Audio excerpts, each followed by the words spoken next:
Welcome to What? That Old Queen? A candid and adult take on queer life quandaries at a certain age. So please listen at your own discretion. Presented by Bernie and Tommy, the views here are purely those of the content providers and in no way reflect those of any service you may hear this program on. Now, please let your ears be upstanding for the Old Queens.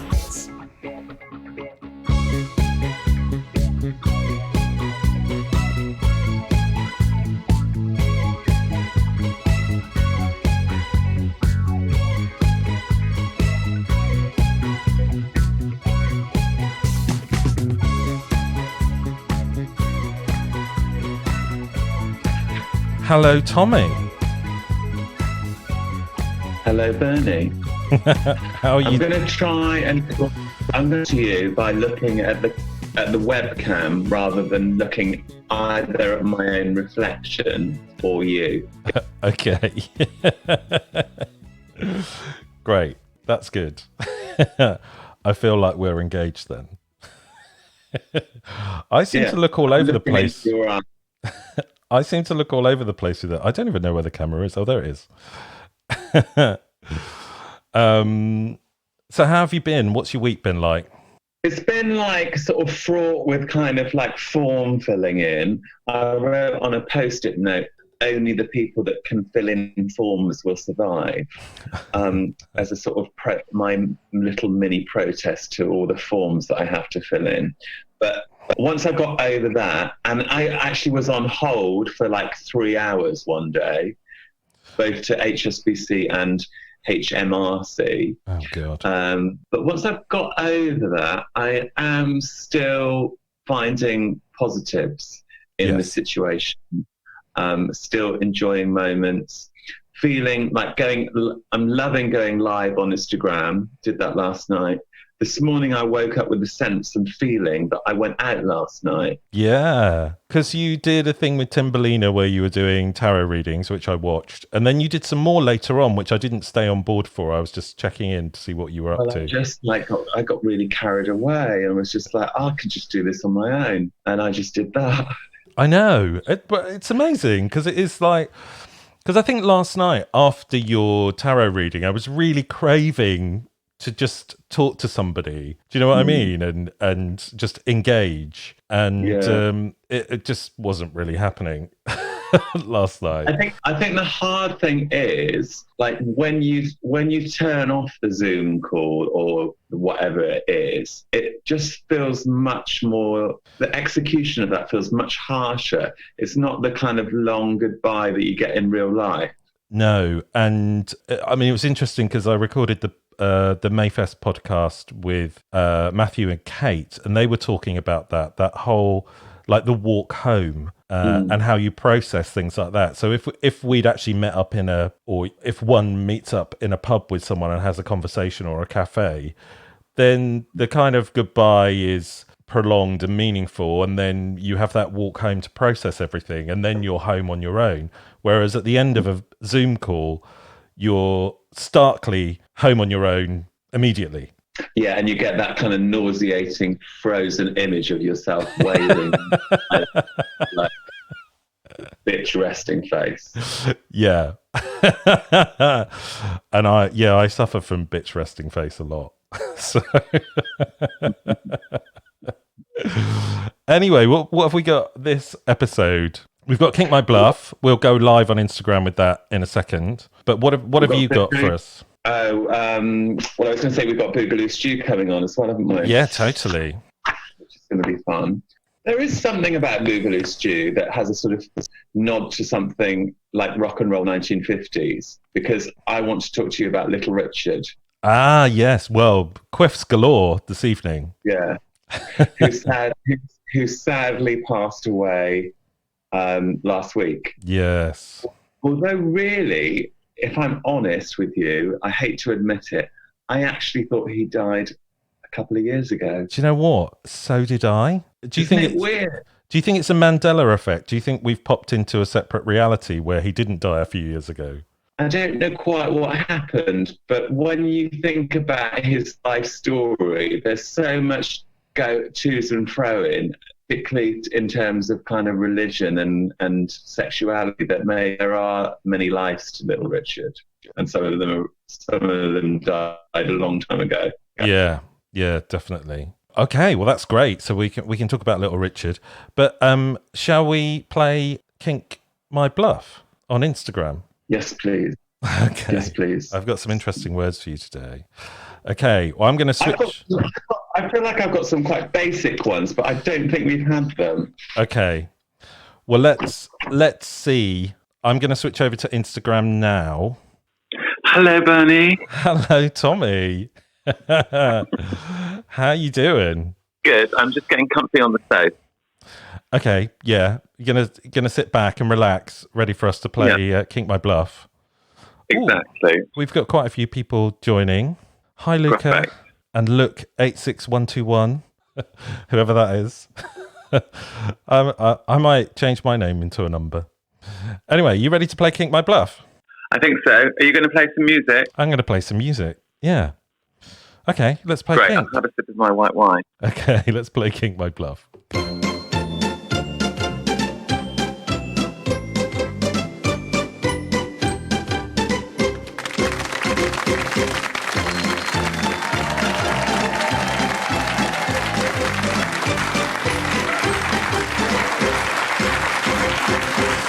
Hey, Stepford husband. Thanks for joining us for Kink My Bluff.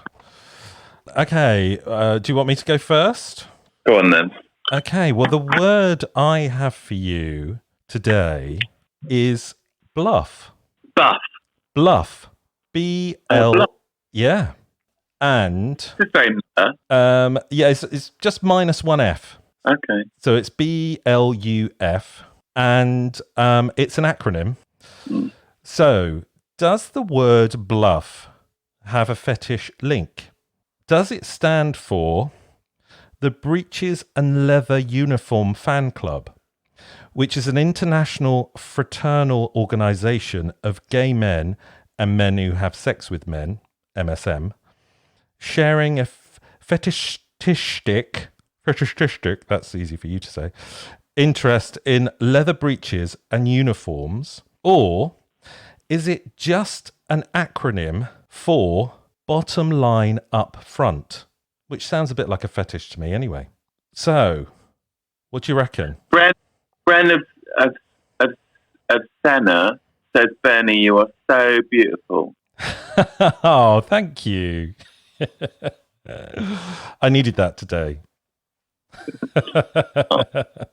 So what do you reckon?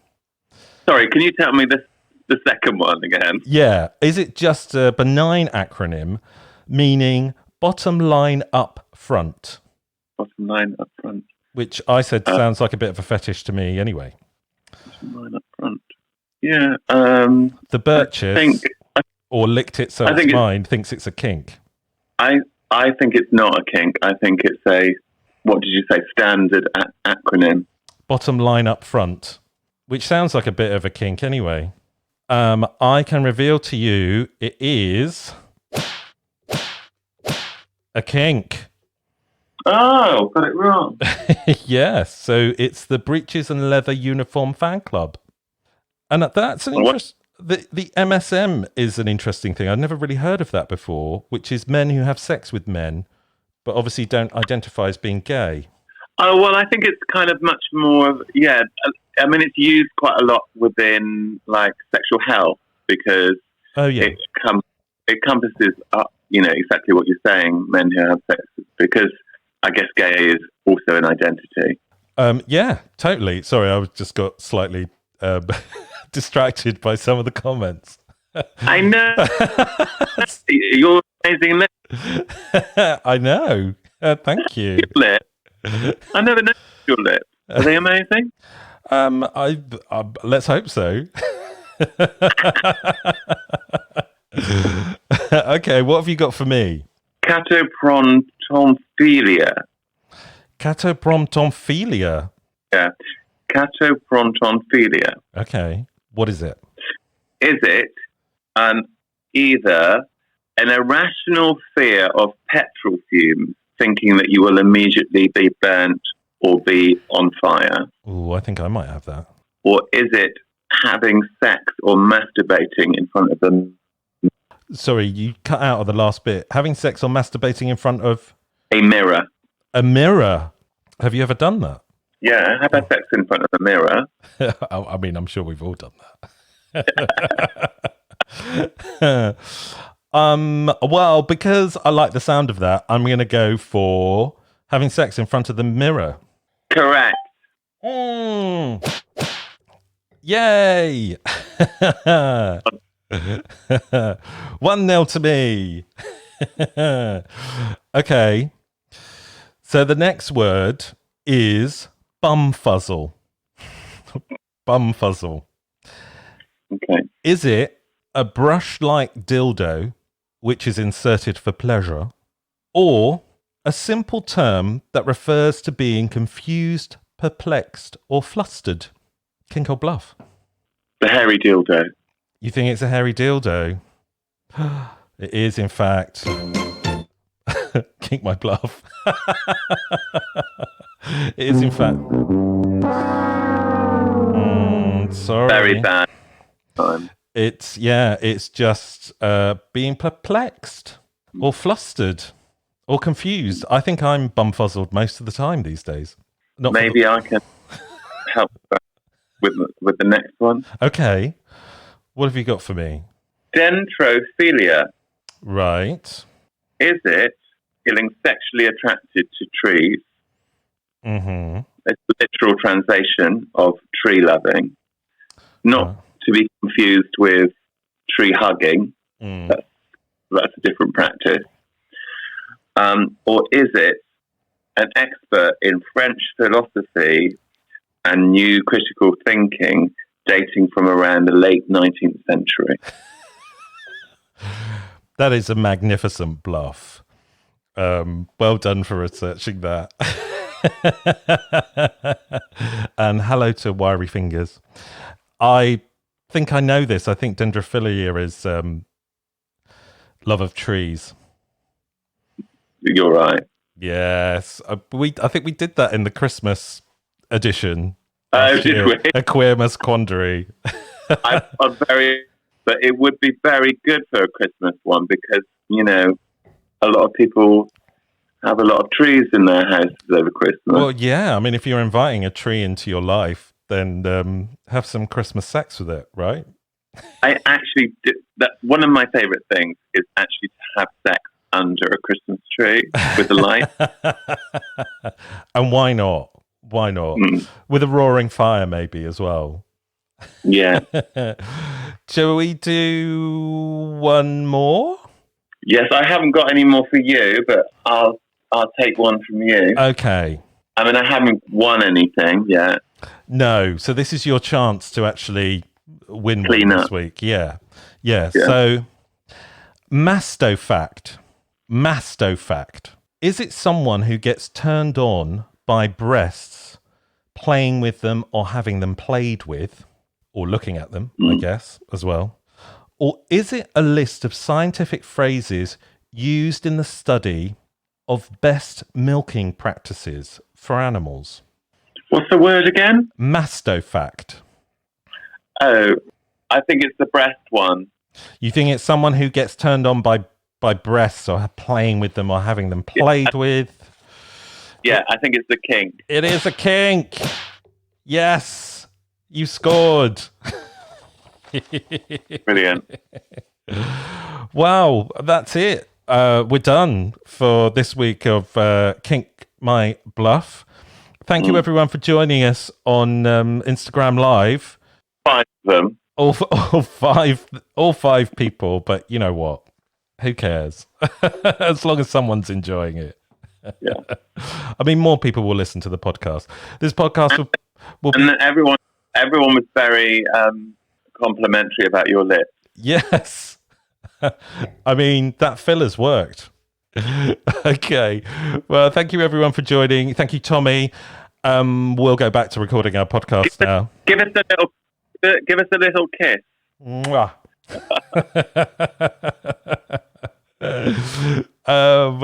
We'll see you next time for Kink My Bluff.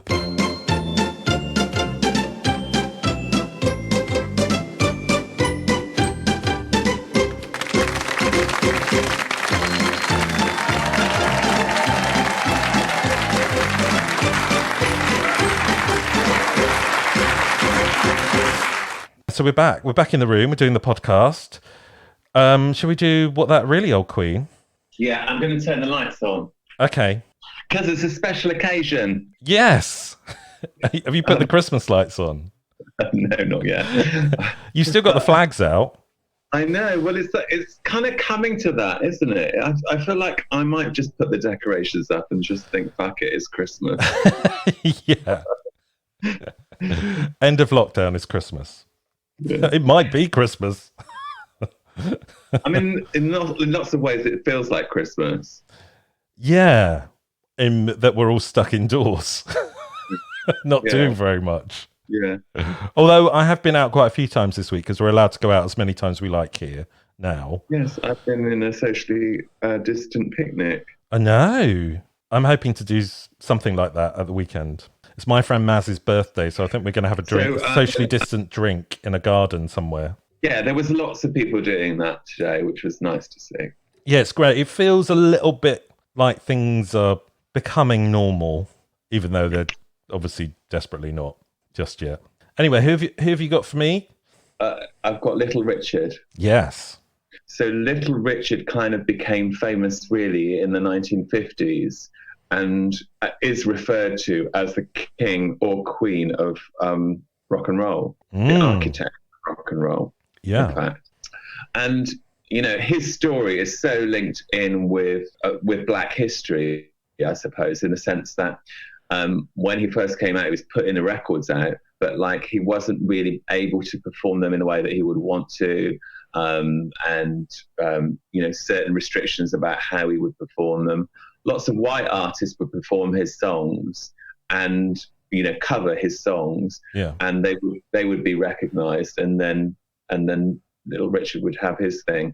But he's a really interesting character because, like, there's so many different dimensions to him. So he was brought up in a very religious family in a small part of America, and he's constantly kind of got this kind of thing going on between like very kind of religious, strict, pure life and a kind of very hedonistic. I first became really drawn to Little Richard and his kind of queerness when I went to see John Walters reading his book, Role Models. Oh, yeah. And there's a whole section about Little Richard in that book. And I thought that I just might read that section for you because it so frames like who Little Richard was. Yeah. And actually this was the extract that Little Richard read. Right. And so Role Models is a book where John Walters talks about all of his kind of favorite role models by either interviewing them or doing some extra research. And this is the section that I kind of chose. So I bring up the book, The Life and Times of Little Richard, perhaps the best and most shocking celebrity tell-all book, penned by Charles White with Little Richard's full cooperation and published in 1984. It's copyrighted in the names of the author, the star, and his lifelong, now deceased manager, Robert Bumps Blackwell. It's a real Lulu, detailing his early life, in which he travelled with the minstrel show, sold snake oil at Dr. Hudson's medicine show, and performed in drag as Princess Lavon. In touchingly included early childhood anecdotes, such as Richard giving an old lady neighbour a bowel movement in a box for her birthday. What a coincidence. Divine was on the receiving end of an exact same gift in pink flamingos. Halfway through the book, you realise that you are in a stratosphere of lunacy. The bizarre lifestyle you fantasise for Little Richard is small potatoes compared to the actual truth. His one-time drug addictions and alcoholism, his hilarious threesome with Buddy Holly and his lifelong stripper friend Lee Angel with her 55-inch bust, his obsession with voyeurism, Richard the Watcher, and masturbation 6 or 7 times daily, all topped off with a truly staggering photographs of many fashion moments. Just when you would think the Nobel Prize, you get the final chapter a compilation of Richard's religious testimony that seems to sour the entire volume and turn off the very audience for whom the book was written. He seems to want it both ways. Sounds like he wants it every way. I know. And like, there's so many stories of all I've been doing this week is listening to Richard on Spotify and watching like all the old interviews with Little Richard. And I also watched a film about Little Richard, which does kind of like really taper it down, really. But you know, from a very young age, he was driving around in a car, giving blowjobs in woods, or going around with his girlfriend and watching her have sex with all these different men. So it was quite a kind of chaotic and wonderful, strange life, really. But then he does go into, you know, being a minister for the church, and wow. After all that, and also denying his sexuality, saying he was gay, but now he's a real man. Right. And when you look at images of him, he's kind of really beautiful, but he also looks kind of like a drag king in this way. Totally. I mean, he looks like a beautiful drag king. I mean, he famously was done on Snatch Game on RuPaul's Drag Race. One of the queens did Little Richard, and she won that game, basically. I think it was Kennedy Davenport, and she was. I mean, it was amazing and funny, but I watched that not knowing the history of Little Richard, and now I know a little bit more of the history. I can understand why they've done that. Yeah, and he so the Beatles, before they became famous, toured and supported Little Richard, and apparently, you know, Little Richard was the one that taught Paul McCartney to do the.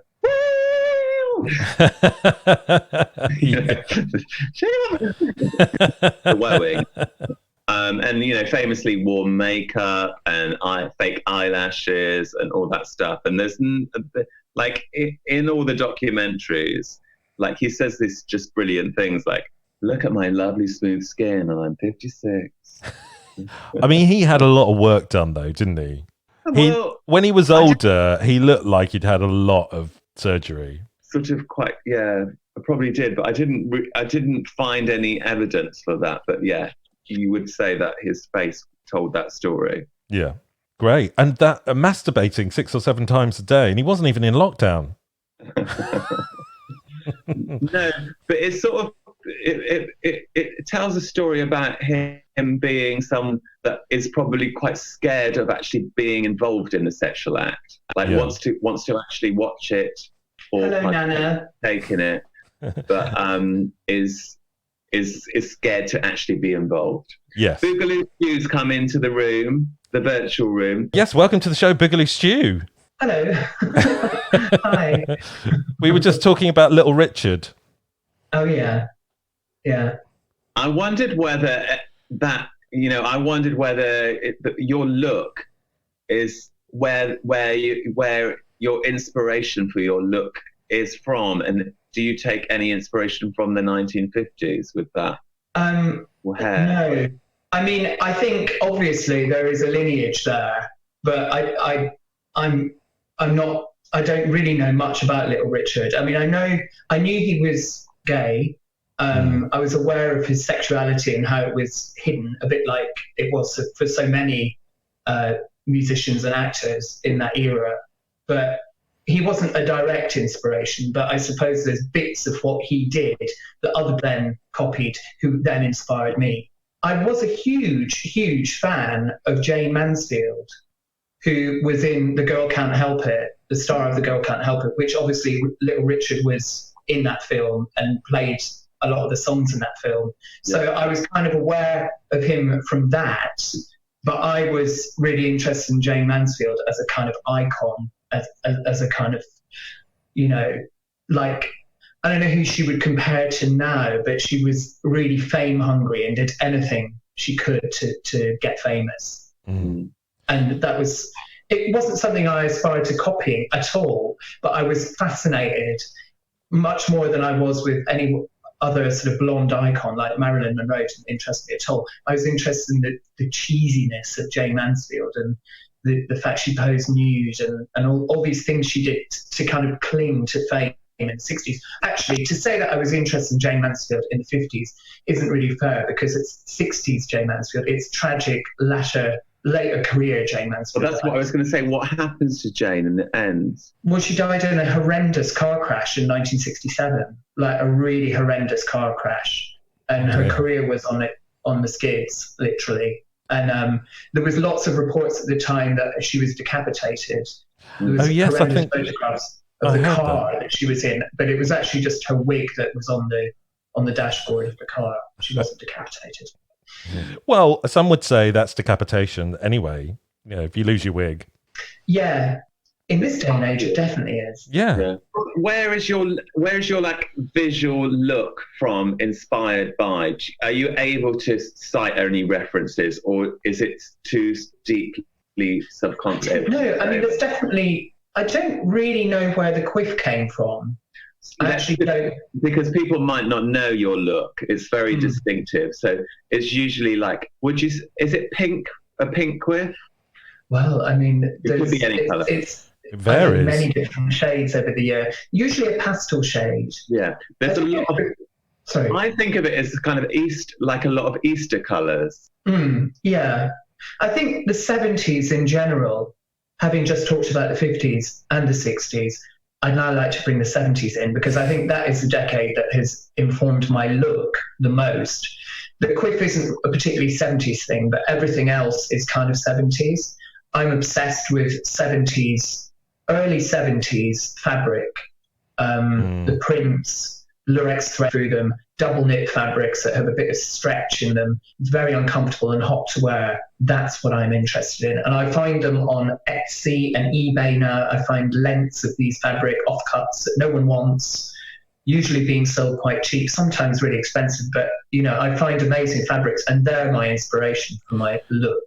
It's that kind of, I suppose it's nostalgia for the, you know, people tend to be nostalgic for the era that they were children in, you know.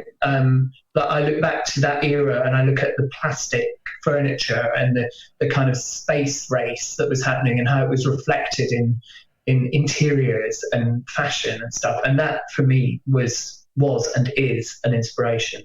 Well, you're really crafty, aren't you? Because you make all your costumes. I do. Yeah. I've actually, there's a pile of fabrics right here. I mean, obviously this is just there's no visuals with this podcast, so you're not going to see this, but I've got some right here that are waiting to be made into costumes. There's this one here. Oh, wow. There's this one. Yes. There's this one. This is great for radio. There's this one. There's this one. And there's this one. And there's also this one, which is really amazing. That one looks. Maybe we could it's going to be a spectacular ride. Maybe we could ask the listeners which one they prefer. Yeah, I think maybe we could do a kind of a poll of some sort, you know. Yeah. And see what people think, because I'd be really, well, you know, depending on their favourite, I could actually plough on and get that one made. Well, let's do that. So please tell us which any of our listeners that are listening in, all three of you. You want this one or that one or this one? Yeah. Or that one. Please write in or email or Instagram. Just send nudes, basically, and then we'll decide which one Boogaloo Stew should make his next outfit out of. Yeah. So all of those were bought on Etsy and eBay and those kind of, you know, sites, and I'm constantly scouring to see what I can find, and it's a treasure trove, a veritable treasure trove. Yeah. Platform shoes as well, you know, 70s platforms, authentic men's platforms. I can't stand those kind of knockoff, nasty kind of fancy dress platforms that you get on, you know, fancy dress websites. Ugh, yuck. It has to be an authentic. What about a kind of late 90s sort of Spice Girl platform? Absolutely not. The 90s isn't an inspiration for me, and that whole idea of a 70s revival in the 90s does not appeal to me. Although having said that, the 70s, a lot of the fashion then was a sort of Edwardian revival, and I'm into that, but I'm just not into a 70s revival, whether it's in the 90s or kind of Laura Ashley look, isn't it? the 70s had that Laura Ashley thing going on. Yeah, there was a bit of that. Bernie knows all about that from Marianne, don't I you, do. Bernie? We have a mutual friend, Maz, who kind of introduced us years ago. And at Dynamite Boogaloo, I won Shove a Penny Up Your Crack and broke a glass, and the rest is history. Yeah, yeah. If the coin fired out of your buttocks as a trying pee, the glass was shattered. I know, right? I mean, people were picking glass out of their skin, eyes. I mean, there was lacerations galore. It was carnage. It was the great Brighton glass tragedy of 1996. Can we bring the 80s in? Because what you did a thing called, is it Popcraft or Pop something? And you very often talk about the 80s and a certain year in the 80s, which has inspired you for pop music. Yeah. Musically, I'd say I'm more attuned to the 80s. So my fashion sense, I think, comes from the 70s. But my musical taste, again, like so many people, when you're a teenager, I was a teenager in the early 80s, and it's that era that defined a big part of my musical taste. So 1982 for me is the pinnacle of the golden era of pop music. And I think the show you were referring to is Pop Magic, where Pop Magic, that's it. Sorry, yes. I took an audience through the process of making a unique pop song over the course of an hour, and then a video to go with it, which we then uploaded onto the internet the next day. And back in 2013, it was new. It was different. It hadn't been done. No. Well, I think it had, actually. Well, I think you were cutting edge. Yeah, very much so. Boogaloo Stew, will you stay with us? We're going to have a little break now, but we'll come back and talk to you a bit more. And then will you kindly be one of our Queens of Agony? Of course. Are you going to mute me? Can I listen? What's happening? I will mute you for a second, and then we'll have a break where I won't record anything. Well, I won't tell you I'm recording. And then... and then we'll come back and I'll pretend that we've come back to recording. Okay, great. So we'll have a break now and we'll be back after this.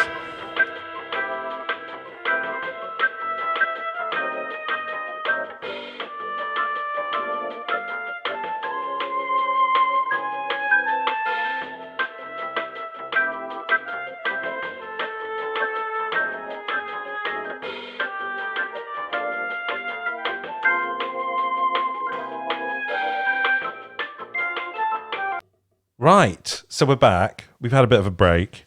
We're still here with Boogaloo Stew and the lovely Tom Marshman.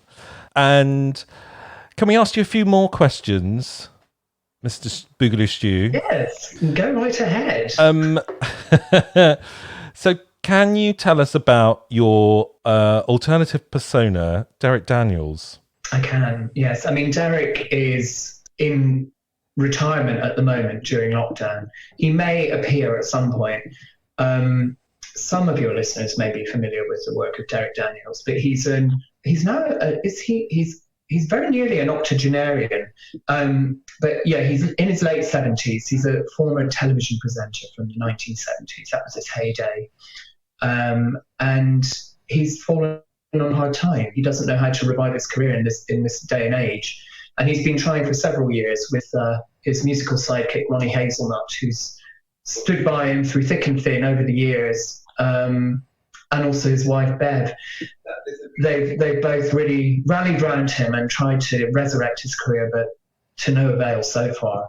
And he recently toured with a show, Much Ado About Bingo, which is a kind of 1970s musical bingo mashup, where Derek sings medleys of bingo. Which I saw at Bristol Pride. Yes, in the wardrobe, would that have been? That's just around the corner from Tommy. Well, we're missing you at Bristol Pride this year. I think you've hosted it every single year, haven't you? Pretty much.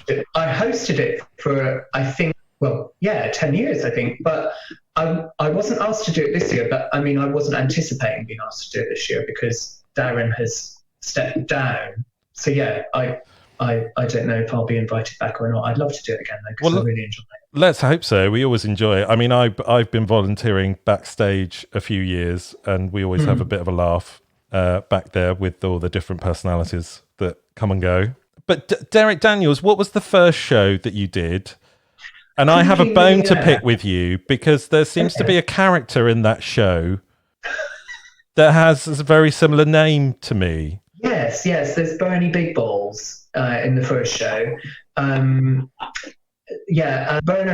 Biggins is a character in Derek's first show. The first show is called Crimpling Millionaire, and it's a kind of a board game, an oversized board game that the audience play in 3 teams. It's a theatre show, but there's a kind of interactive game show element.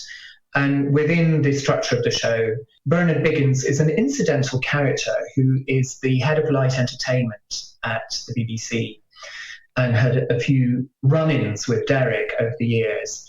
And Derek took his revenge in this show by creating a character called Bernie Big Balls, who was actually a pair of underpants with an enormous pair of testicles stitched onto the gusset and with eyes on each testicle and a big pubic bush. So it gave the illusion of it almost being human, the sort of pendulous testicles with the eyes and the bush above. Mm-hmm.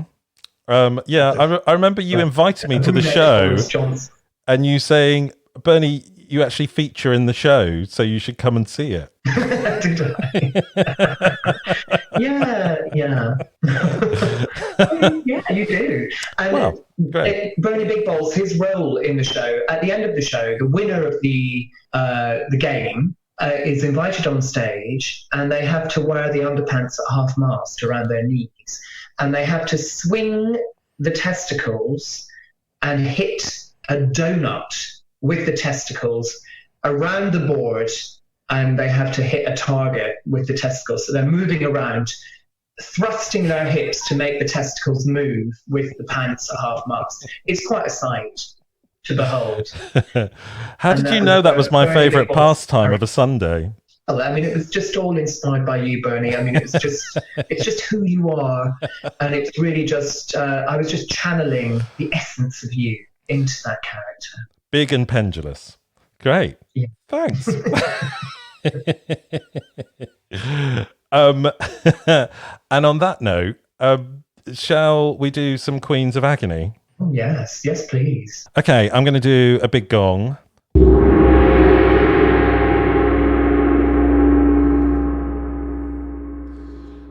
Right. So I've got 4 questions for the Queens of Agony, and I'm going to include you in the Old Queen Club, Stu.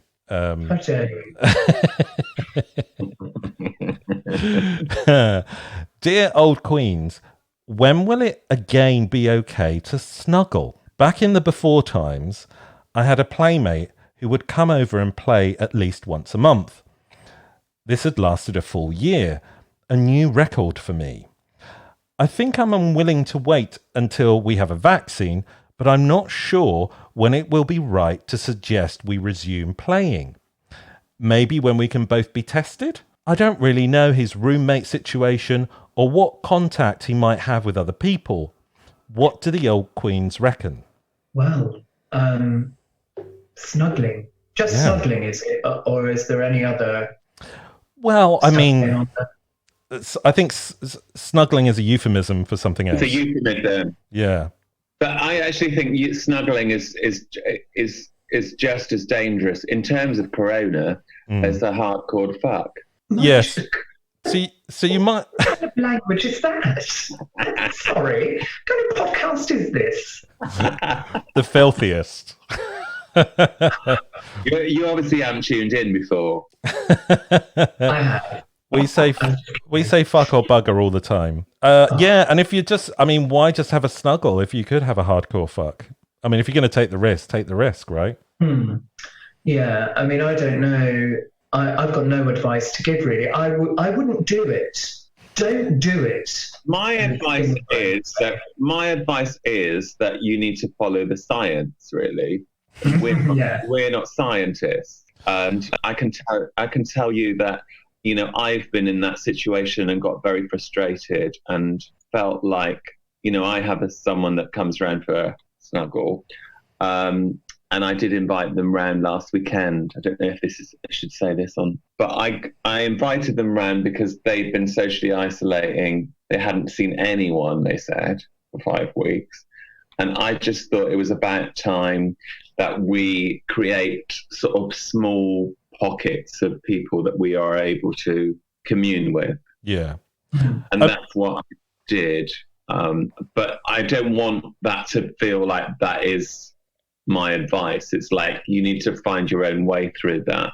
Yeah. I mean, we've got so few cases in Bristol. I think last count, it was like 670 for quite a big city. And there was a day this week where there were no new cases, and I think there were 2 yesterday. I mean, in terms of that, it's relatively safe here. From Bristol? I don't think they're from Bristol at all, no. But so you might want to check on that science. I mean, I could be a pseudoscientist if I want to be. And I think it is down to your own personal preference. I think if like you, Tommy, both of you have been social isolating, I mean, it's up to you whether you want to take that risk or work. I mean, I know people that are in a relationship, they don't live together, but they've been seeing each other. And I don't see how that's any different in a way. I mean, it's a different kind of relationship. But yeah, you both need to decide whether it's you're both going to take the risk or not. You can trust us, don't you? You know, I think if you know them and you can trust them that they're not an idiot and haven't been going out shagging everyone and, you know, picking up vegetables that have been infected in the supermarket. I don't know. Do you know what I mean? It's like, I think if you can trust that person, then I think it's fine. I read figures yesterday that it's the latest figures show that approximately 1 in 400 people are infected with coronavirus in this country. That's a pretty low risk. You know, obviously there's going to be hotspots and you might not know where those hotspots are. And it could suddenly get much worse as well now that restrictions are gradually being eased in England. It's you've just got to evaluate that risk, I suppose, yourself and figure out what you feel is safe to do. And also, I mean, do you feel that you might have already had it?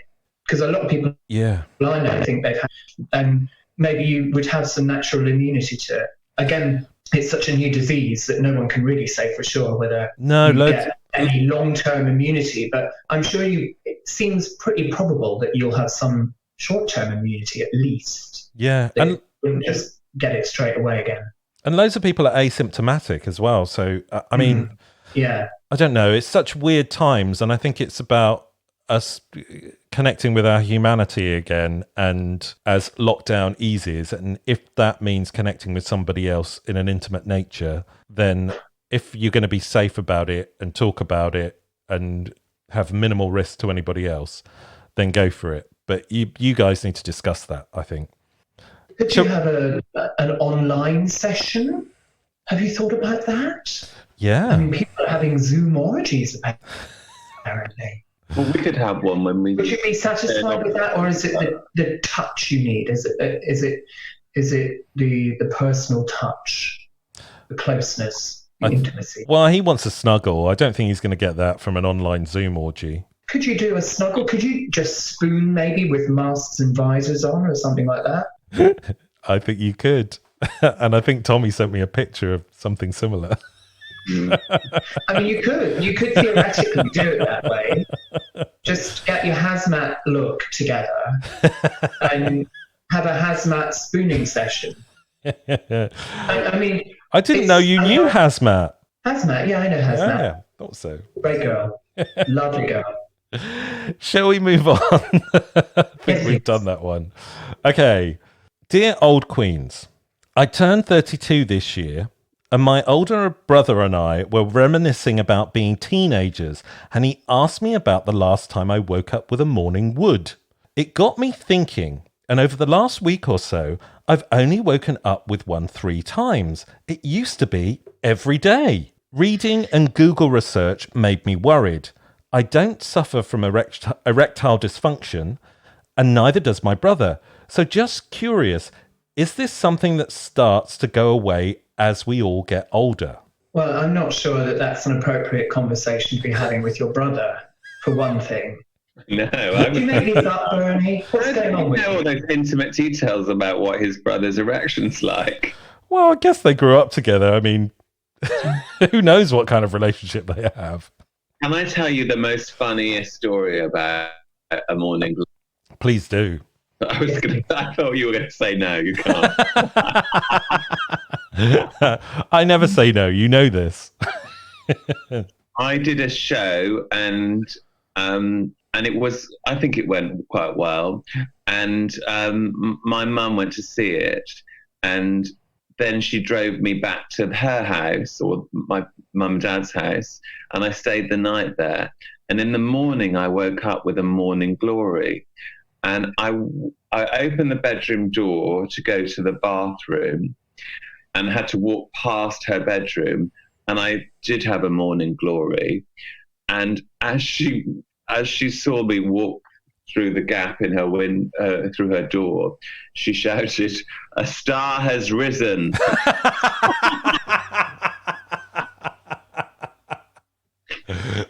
She was being obviously very generous about the fact that I was, she thought it was a good show last night.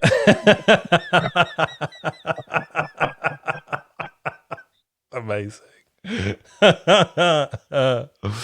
Boogaloo Stew, morning woods or morning woodens? Believe them. I don't think it's important whether you have one in the morning or not. I don't think it's relevant to, your sexual health.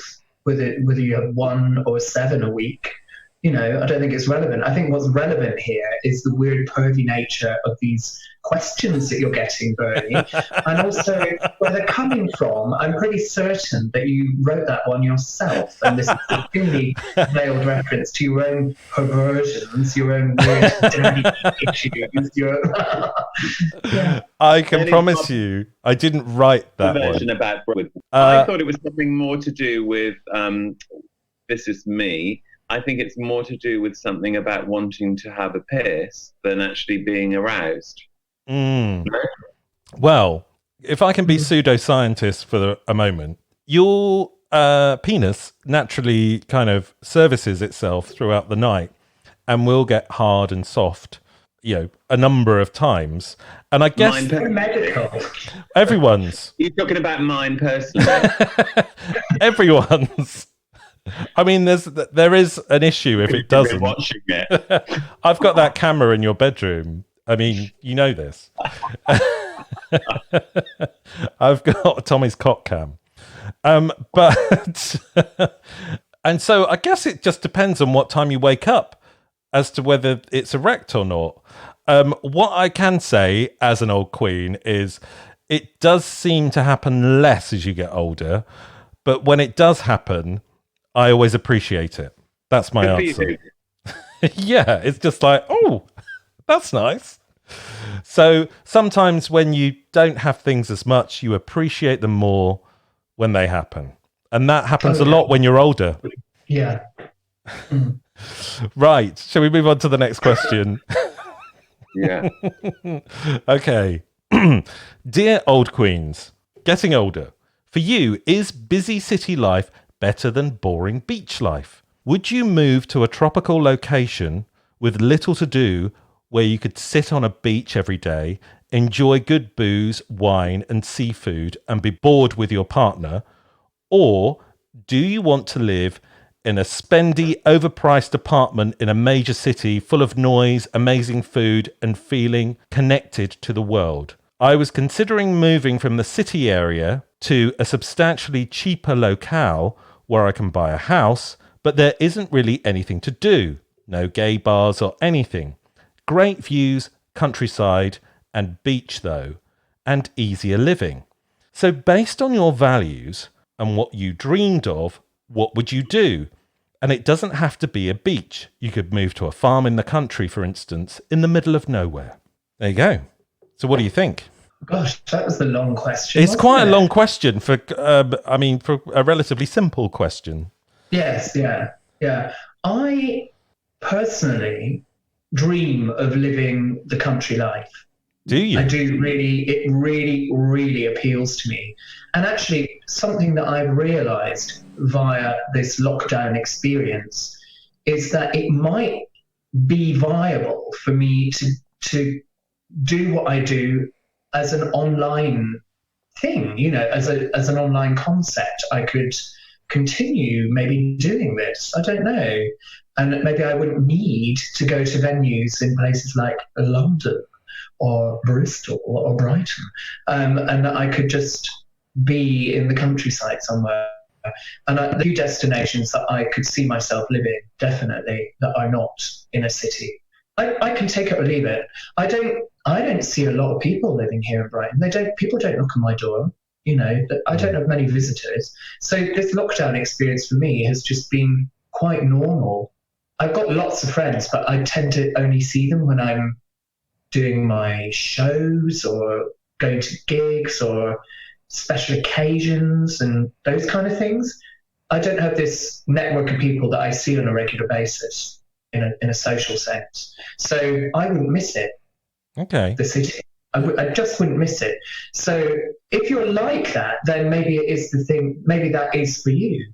It depends how integrated you are into your social scene. If you meet up with lots of people constantly, if you're constantly going to bars, and if you're missing that cafe, bar, restaurant, pub scene that you're entrenched in, if you're missing it now in lockdown, then don't leave. You know, wait for it to come back. It's obviously part of who you are. That's what I would say. I mean, you're happily married, aren't you? I am, yes. Hello, hi. So that probably helps your situation. Yeah, it does. I mean, obviously, yeah, that is partly why I'm not particularly social anymore. How was the online performing gone, though? Because I know, talking to you, Tommy, and Miss Timberlina as well, you found it quite different and you're craving the live experience, aren't you? Do you not crave that, Stuart? I don't. No. I think, yeah, part of me is kind of thinking, oh, it'd be nice to be in a room full of people. But I've been really enjoying doing my Zoom quizzes and my Zoom bingo things and what have you. It's totally enough for me. This was actually one of my questions to you, because I felt like the last time I saw you was in the Marlborough, and you were doing the pub quiz, and you performed it so well, and you do all the, you know, the eye rolling and the one-liners and everything. And I just felt a little bit frustrated that people seemed to be more interested in finding out what the answers were. And I just wanted to watch you. Yeah, I don't know. I mean, the thing is, I have a lot of regular teams at those quizzes, and they're there every week, and the focus is on the quiz. And, you know, in terms of my shtick, you'd kind of get tired of paying attention to me week after week. So the focus is on the quiz, and that doesn't bother me at all. That doesn't faze me. Just the kind of vessel there to present it and to go through the process of finding a winner, you know. And I love performing with people and for people and participating with people. You're getting people involved in something, whatever kind of show it is. There's always a bit of interaction somewhere in that show, and I kind of miss that. But to be honest, I'm doing that with these Zoom events. I'm doing the same thing. I'm talking to people, I'm spotlighting people, having a chat about what they're drinking, what's that on their wall, what their pet's name is, or whatever it is. I have that kind of interaction with them, and we have a laugh, and everyone else in the Zoom is hopefully enjoying it too. So it has that same quality. So for me, I'm definitely not particularly missing the live thing at the moment. Maybe that will change. I don't know. It's interesting. But specifically, we're talking about moving to the country, aren't we? Yes, we were. Moving to the country or the beach. From earlier on. I felt like, well, my response is I'm always like Stu, I want to be living in the country, but I also want to live in the city. I identify with Little Richard in that way of being just like having very two polarized sort of ideas about how I want to be. And I think ultimately, like, my absolute main vision would be to have a beach hut, like in Dorset, which would be really simple for me to travel on a train, and I could stay for a couple of days in a beach hut in the summer and then come back to my city life. But I do, as I get older, I hanker more and more for like space and not being in this. It feels a bit like a treadmill of a kind of like endless social events and parties and people and fun, which I love, but I want a bit of a respite from it. Yeah, I can identify with that. I mean, I kind of grew up in quite a country area, and I mean, since I moved to Bristol, I love living in the city. I love all of those events. I live on my own, like you, Tommy.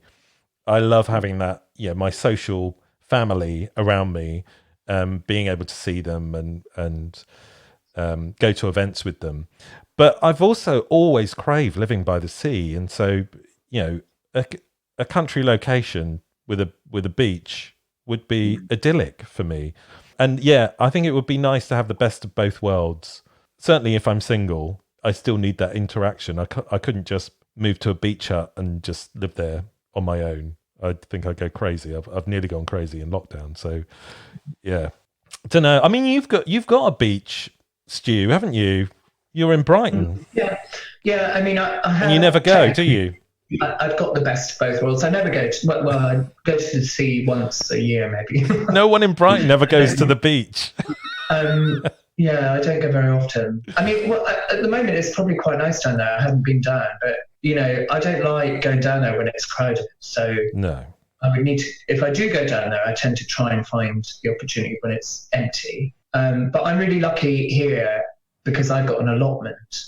And also during lockdown, I've been able to go to my allotment. And so I have a sense of country living almost when I go to my allotment because it's really quiet up there. And it's, I'm gardening, which I love. It's something many people don't realise about Boogaloo's too, that he's an avid gardener. And but having that allotment, that is also another reason why I think I would adapt and love country living. Because I love it there. Yeah. I could go there every day and I could spend 6 hours there. I wouldn't tire of it. What's your best crop this year? Well, at the moment, it's full of onions. I've got all kinds of onions. I've got shallots. I've got red onions, Spanish onions, garlic. Loads of the beds are full of onions. And they're almost ready to take out. Like the end of May, beginning of June, we might be able to lift some. And that will free up a lot of space for stuff that's coming on in the greenhouse. I've got courgettes. How long can you keep an onion for? I planted them last year, so they're went in late October, early November, something like that. When all the summer crops were finished, I planted all the onion sets out. But how long can you keep them at home for? Oh, a long, long time. You dry them. When I lift them, I'll dry them in the shed, and they'll last 6 months, probably longer. So we'll have all the onions and garlic we need probably right through to the spring next year. For those of you who've just joined us, welcome to Gardener's Question Time. Shall we? Have you got an allotment, Tommy? You haven't got an allotment, have you? No, but I had one for a year, and I used it as a performance space, but obviously I did gardening there, but I did a performance on the allotment that marked the changing of the season, and it was a beautiful thing to do. Amazing. Did you grow anything? Oh yeah, I grew loads. Yeah, I grew everything, and I used it as a proper allotment, but I also used it as performance space. So the audience sat around the perimeter of the thing, and I would do I had a choir of whistlers. I had a dancer that I buried in the earth. I had lectures about the mating rituals of snails that I got the snails performing on glass sheets. It was an amazing thing. Wow. Because it was inspiring to be in that. There's so much stuff, Yeah. But it was an amazing show with Mark Rees. Do you know Mark Rees? Yes, I love Mark Rees. Yeah, he did a show in Brighton Festival about 5 or 6 years ago, which was a tour of allotments on the outskirts of Brighton, and it was linked to Shakespeare. It was the Shakespeare 400 celebration, so 4 years ago, 2016. And it was brilliant. It was absolutely brilliant. There was all these little knitted Shakespearean characters on certain allotments that you were given a map and you went around and you discovered all these little Shakespearean knitted characters. And they were intimately intact. One of them was Macbeth and was wearing a kilt. That if you lifted, the crown jewels were there with a little ginger bush. Wow. We should definitely get Mark Rees on the podcast. Yeah, sounds like we should. And I want to see that knitted Macbeth, please. I want private pics. Well, I have one final question for us, and then the podcast is over and you can all be released. So, dear old queens, my inner drag queen is ready to come out. So, I've been teetering on the idea of doing drag. As my ugly self know that I'm not a fishy queen, but rather a butch queen up in drag. I've been teaching myself how to vogue and perform, and now all I need is some makeup, costumes, and a drag mother, wigs, and I'm ready. Oh, and can you suggest some drag names? So there we go. We have a drag queen in the making. I would say for a start, that's not what all you need. I feel like okay, great. I don't think you need any of that, to be honest. No, I would say you don't need any of that, but it would be nice to have more of a concept of what it is or who you are. The character. Yeah. Yeah. Okay. Because all of those things that they cited were quite generic and have been done before by different people. So perhaps we want to, I guess people want to identify with someone that is different. A character that's different. It's kind of defining what your drag is in a way, isn't it? Mr. Boogaloo Stew, you have a very different kind of drag, don't you? That you do. Well, I don't categorize myself as a drag queen. I mean,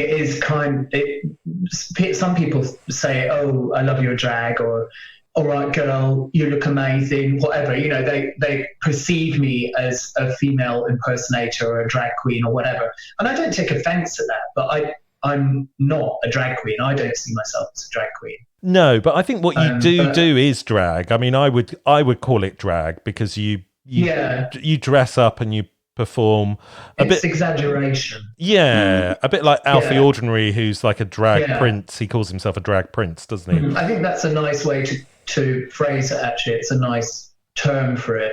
But Timberlina doesn't identify with a drag queen, would call herself a drag lady. No, I don't know. I mean, I don't even know, to be honest. I have got no idea what a fishy queen is. What is a fishy queen? I do not know.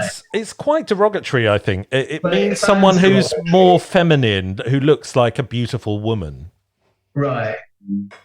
I mean it's all come from Drag Race, hasn't it? You see, I don't watch Drag Race, much to Marianne's annoyance, to mention Marianne again. She'll love this. I never mention Maz. She hates that I never mention her. Yeah.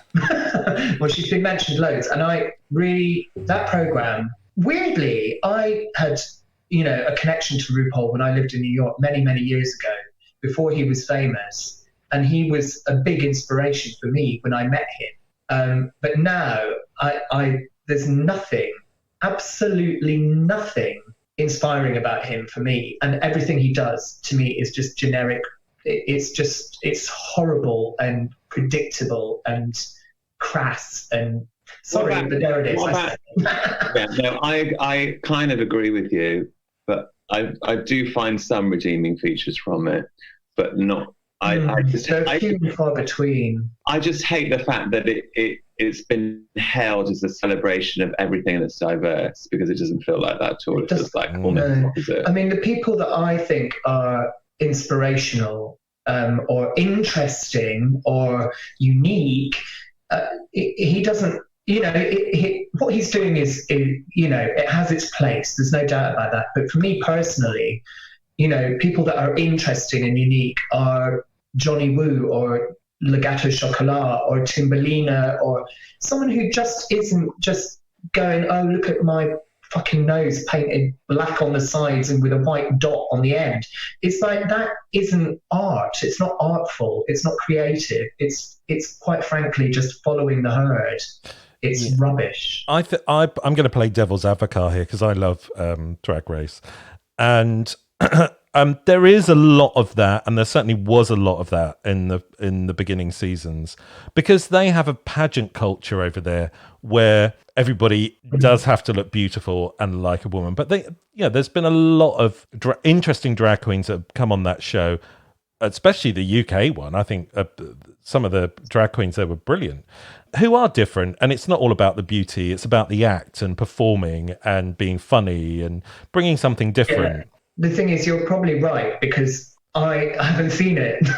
I'm basing all of this on maybe seeing a few clips on Facebook that I've played, and also just seeing photographs of people, the generic look that I see, So I actually don't know if any of them are any good or not. But the program itself, fundamentally, it doesn't make me want to watch it. No. To me, it just doesn't. I mean, I bloody loved what the Divine David did in the late 90s. It had a series on Channel 4.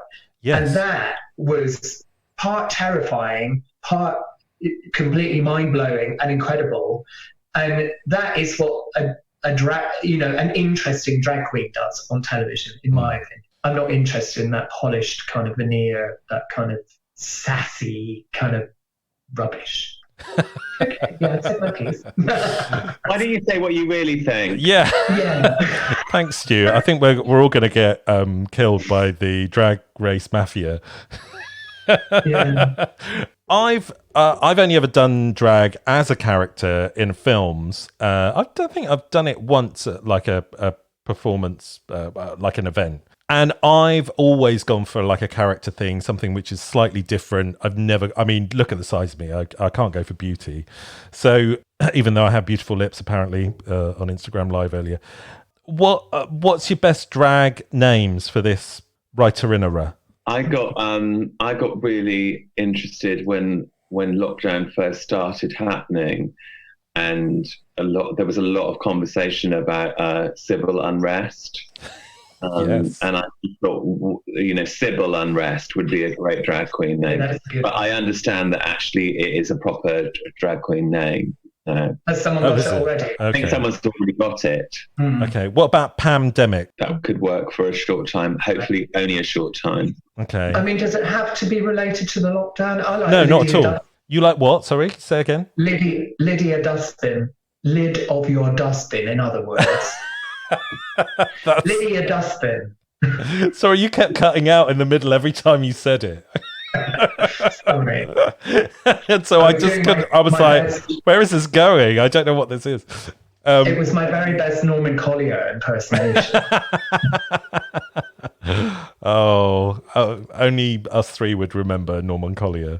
No, he was a great drag queen. Well, I mean, great drag queen. I don't think I remember who he was. He wasn't a drag queen. No, he wasn't. He used to do like chicken impressions on Tiswas and do things like this, as if the mic was cutting out. Okay. My favorite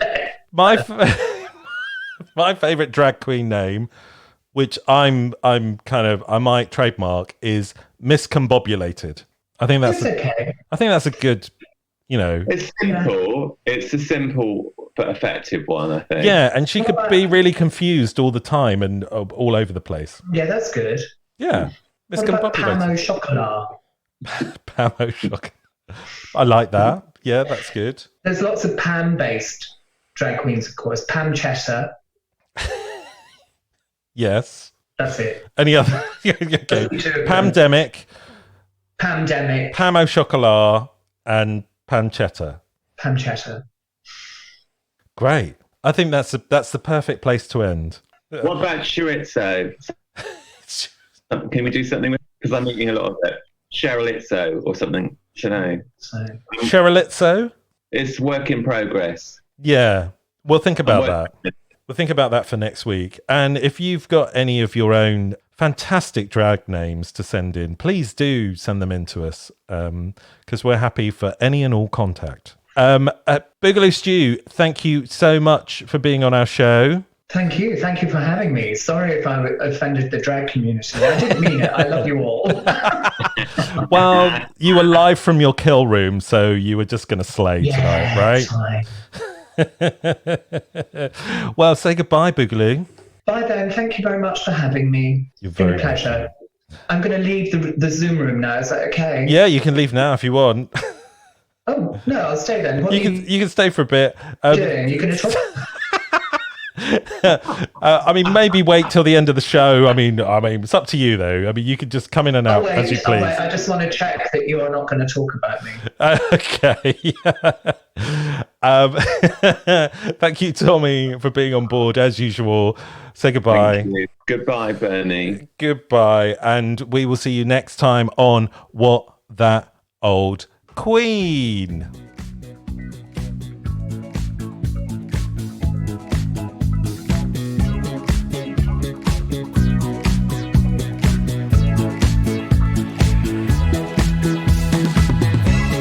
You have been listening to What? That Old Queen? Written and presented by Tom Marshman and Bernie Hodges. The show was produced by Bernie Hodges in lockdown 2020 for Hodge Podcasting. If you'd like to sponsor a show, or you'd just like to be a guest, or you have a question for the Old Queens, you can email on hello@thatoldqueen.com or find us on Facebook, Instagram, or Twitter.